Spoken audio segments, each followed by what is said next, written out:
Well, hey guys, so today we are going to continue our look into Photoshop and we're going to delve a little deeper. We're going to look at some of the functions that Photoshop has that other programs don't, like GIMP or Photoshop Elements. And that's the idea that you can record your actions, your edits, and then you can play them on other pictures, other images. This mostly works with sort of adjustments like size and color levels and stuff. It does tend to work with a little bit with like gradients and things like that, but usually it only works to a certain extent with just what you do to like an image itself. We'll get into more complex as we go along, but right now what we'll do is we'll just go ahead and find the images we're going to be working with. So the first thing we're going to do is you make sure that you've gone to Google Drive and you've downloaded 10 photos from this. Now I've chosen photos, you can see the ones I've chosen, that are all, shall we say, dark, a little dark, and most of them tend to have a little bit too much red. Now this was very dark when I was taking pictures of prom. My flash kind of died on me a little bit, but that's okay because we're going to edit all these, and it's going to take less time than you would think to make all these look a little bit better, a little more exposed. So the first thing we're going to do is actually we're going to copy all these. I'm just going to copy this. So we'll just right-click copy, and then we'll just paste, and you'll notice that there's a copy of each one. So what I'm going to do is I'm actually going to make a new folder, and we'll call this edited. And I'm going to get all these copies here. Just hold down the control key and click the ones that say copy on them. And we're just going to select all these.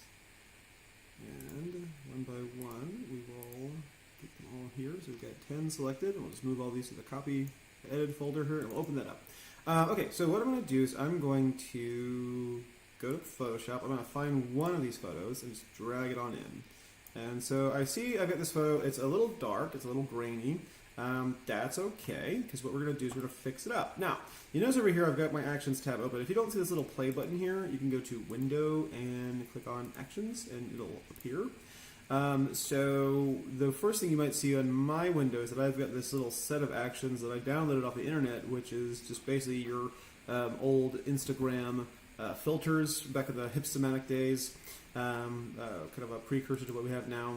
They're tried and true, and they look nice for the most part, but we're going to make our own. So we're going to start a new, first off, we're going to start a new set of actions. We'll click on this, we'll call this Graphics and Design Actions.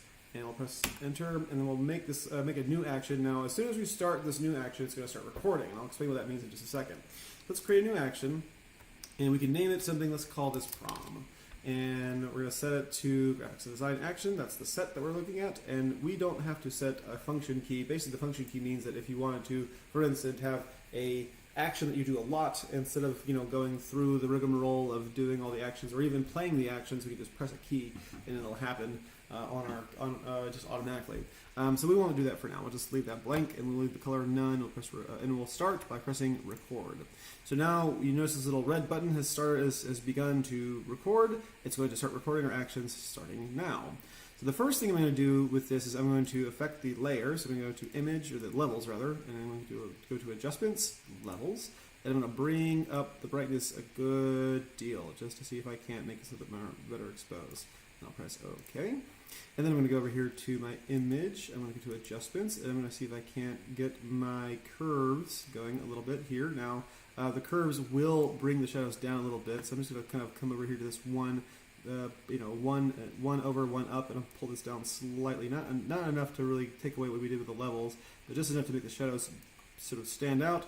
And I'm going to go from the top, one to the left, one down. And I'm just going to click on this, and I'm just going to drag this up a little bit here to make the colors pop a little bit better. I might even make it a little bit more just to give it a little bit more brightness here.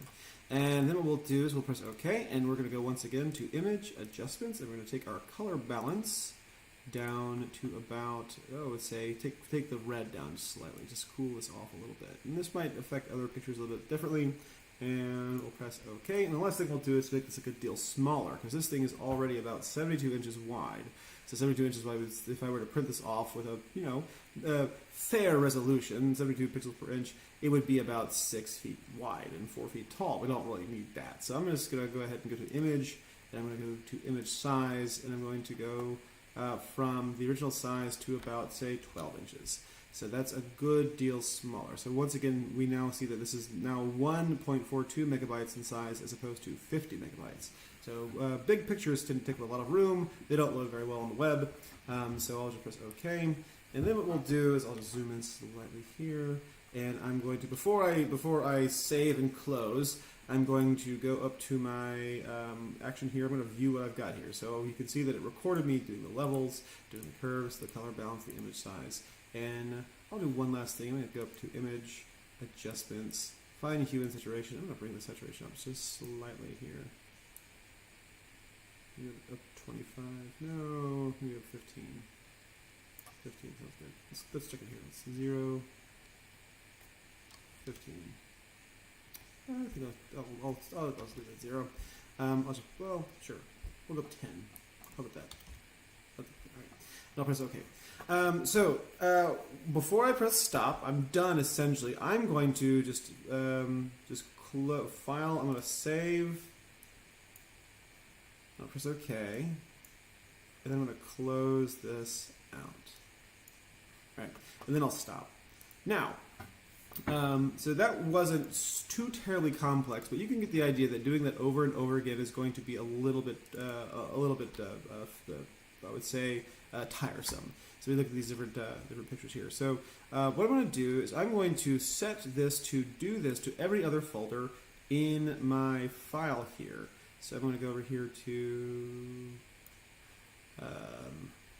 my Photoshop. I'm going to go to File, Automate, and then do Batch. Now, the action we have here is going to be set to the graphics and design action. It's going to be the prom action we just did, and we're going to choose our source. We have a choice between what's open or what we have imported or what we have on Adobe Bridge, which we'll talk about later. And we're just going to find the folder that we want. And the folder we want is going to be the folder we saved all of our documents into. Not the document, not the original files, but the one that we're going to be editing. So I'll just go over here to my videos. I'm going to go to automation right here. And I'm going to go to edited. I'm going to select this folder. And then what I'll do is I'll just save and close, and that'll be my destination, right? I can choose a folder if I wanted to, but I'll just say save and close for now. And I'll just press OK. And as soon as I press OK, you'll see a bunch of things happening all at once. So I'll press OK and open, close, open, close, open. And it's flying through all those pictures. And we'll see what transpires in just a moment, as soon as it's all done. The reason why we decided to close was we didn't want to have a bunch of sort of images open. So let's take a look at what we've got here. So these are the original pictures here. You can click through these. Most of these are okay. I mean, some of these are okay, I would say. But again, just to take a look at what we've got, we're going to take a look at the edited folder here. And we'll see. That one got hit a second time by the upping the saturation. But we see here everything's a bit brighter than it was before, and it's also a little bit smaller. And these ones right here, the saturation was up just enough to kind of affect them. I would say not the best way. This one looks okay. And yeah, so this is one of those things that you kind of tend to limit this with a action that's going to affect all of your images equally. Now this worked out okay. I would say there's maybe one or two images that didn't quite. I think this one was a bit too dark, and this one was a bit too red. This one looked okay, and this one looks pretty good. But yeah, the idea is that you can change the way that you edit by simply automating a move and then applying it to other things. Now what I want you guys to do is I want you guys to create your own action and see if you can't set it to a key, something that you do a lot, something you think you enjoy doing. If you want to continue on with that, so let's say well, just we'll have a little space for exporting our actions later.